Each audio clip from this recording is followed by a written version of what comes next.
Since January, Denise Chand and Jennifer John from the Sacred Space Coaching have been helping us get out of a rut with sound advice and expert tips for moving life in the direction you want it to go. Today, though, we're talking about something that makes me smile: burning bridges. We're often told to never do that, but get your matches out, ladies, because that is not what Denise Chand is advising today. She's letting you burn those things down. So, welcome back to the show, Denise. Let's get into it. Tell me Yes, thanks. why. Tell me why. We want to burn that mental bridge down. Well, these are unhealthy mental bridges. These are things that we mentally link ourselves to.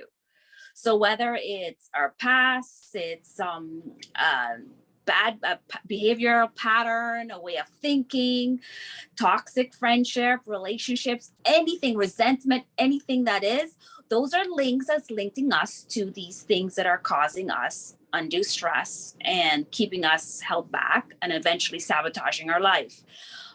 And those are the bridges, those are the unhealthy bridges. I'm saying get the match out and let's set them on fire. Yeah. And it's funny how we do attach ourselves to certain things and we can get bogged down in, like you said, like resentment, for example, is a perfect one. I think oftentimes people get bogged down in resentment and then all decisions sort of lead from that space, which is not healthy. You can give us we can say that expression, burn the bridges, but we need action. So what are some of the actions we need to take to do this? Well, Candace, I can give you 10 ways to do it, 100 ways to do it. But the first and the most important thing is intention. You have to be intentional about what it is that you want to do.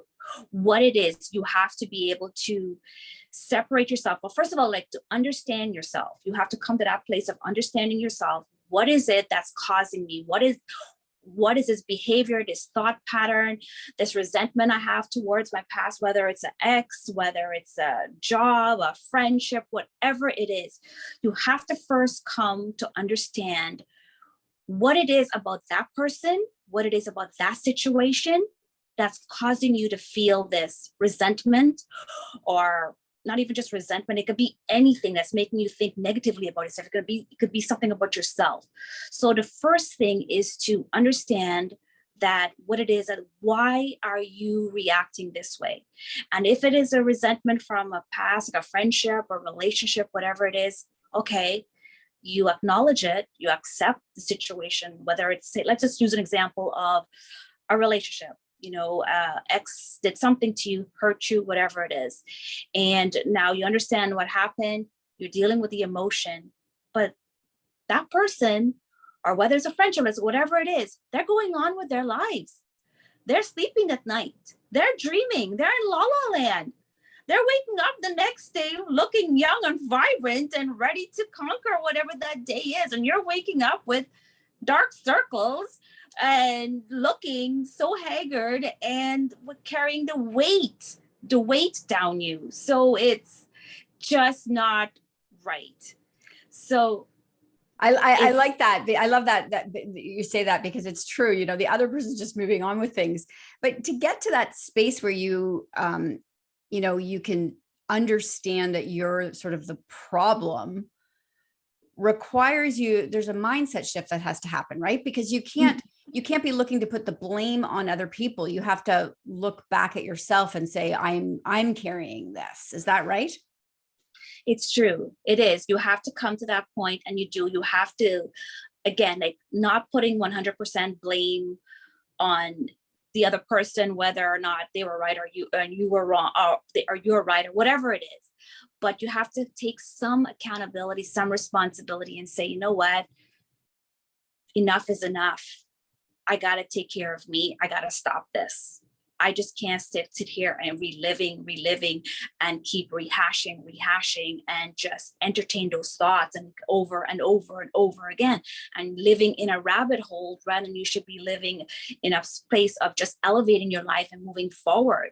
Again, we go back to that person or what, a friendship, whatever it is, they're going on with their lives. Or what's happening to you? You're just sitting here stuck. And you want to get unstuck, and unstuck is come to that place of acceptance. I know it's easy to say, but it's not, it's hard, but we have to be intentional. I got to do this. Enough is enough. Yeah, I love that. I could sit and talk about this forever because, I personally went through quite a journey where somebody was deliberately trying to harm me, and it has set me back. And in order to move forward, though, I have to let go of that. I cannot continue to lay blame, or I'm just going to sit here in this, pity party.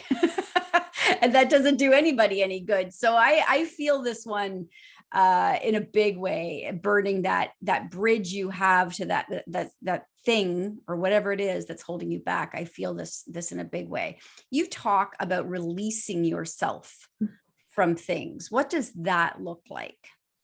Releasing yourself actually means like how I what when I give my clients advice on how to release themselves, is basically coming to that place of understanding yourself. First of all, understanding yourself, understand what it is that is causing all this negativity, the stress, whatever it is, and then looking at it from a different perspective.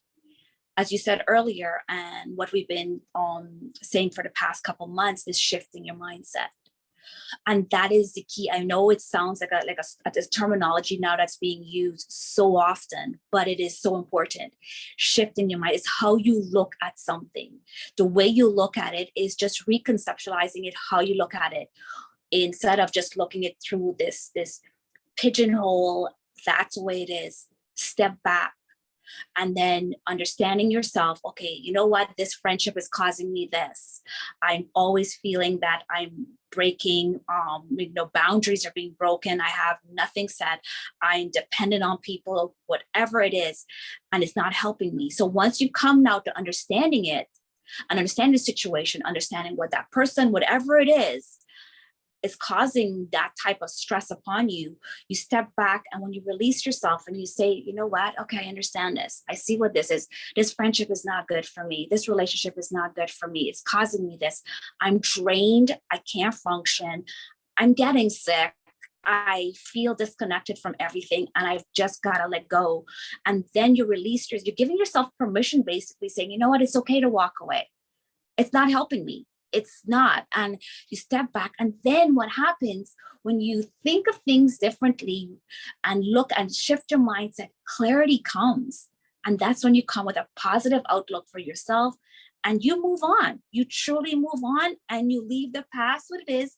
You learn your lesson and you move on. That's what releasing yourself is about. Yeah, I really love that. And I really love sort of that. I think people think a mindset shift is like this real, like airy fairy thing that you do, like this hippie thing. It's not. And there's science to back this. I just before this call, of us having this interview, I came across this study that was done about stress, and they divided these groups into two groups. They told the one group what happens to your body when with stress. It makes you sick. It does all of these things. They told the other group that stress helps you out. It helps you problem solve. And, they looked at that, these two groups, and you can guess which one did better, right? The group that understood that stress can sometimes be helpful fared much better with that knowledge. So it is powerful. It's really, really powerful. I wish more people understood how powerful it is to look at things differently. It is. And if you, and also what people really need to understand as well too, is when you look at what stress does to the body, and what it does, it's, yes, there's good stress and there is like those unhealthy stress, but with coming out of pandemic and everything that's happening, and everything in personal life, everything, it is how you look at something. And that is the only way you'll be able to manage it. And again, Candice, we can speak right now, but it's not easy. It can actually be painful, fearful. But the first step is knowing that it helps. And it's just one step at a time, one day at a time, to get to where you have to go. Yeah, I absolutely love this. So I want people to be able to, obviously just I know we've been doing this since January, and I want people to just find you, be able to go back through the information you've shared here previously, join your 21-day challenge, but they can all do that through your website. So where can they find that?